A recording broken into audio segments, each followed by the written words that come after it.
অভিজ্ঞতাও নেই এবং সাংগঠনিক শক্তিও নেই এই বিশাল কর্মযজ্ঞ করবার জন্য।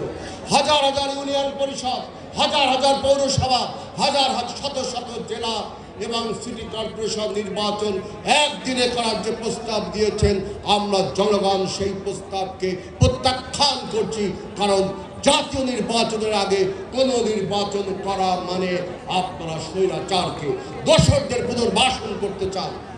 আজকে দেখেছি একজন ছাত্র উপদেষ্টা, সে বলছে যে পলাতক স্বৈরাচার গঠন হয়েছে, তখনও জনগণের স্বার্থে স্বাধীন বিপ্লবের মাধ্যমে শহীদ রাষ্ট্রপতি জিয়া রহমান গণতন্ত্র ফিরিয়ে দিয়েছিলেন।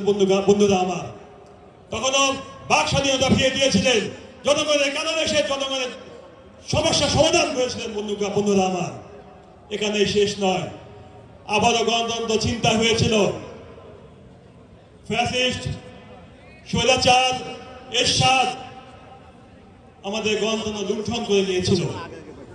তখনও আবার শহীদ রাষ্ট্রপতি জিয়া রহমানের যোগ্য উত্তরসূরি দেশনেত্রী বেগম খালেদা জিয়া জনগণের কাতারে নেমে এসেছিলেন। তিনি গণতন্ত্র উদ্ধারের জন্য ডাক দিয়েছিলেন, সেই ডাকে জনগণ সাড়া দিয়েছিলেন এবং তখনই দেশনেত্রী বেগম খালেদা জিয়ার নেতৃত্বে দেশনেত্রী খালেদা জিয়ার নেতৃত্বে যে আন্দোলনের ডাক দিয়েছিলেন, সে আন্দোলনের সমস্ত লোকজন ঝাঁপিয়ে পড়েছিল।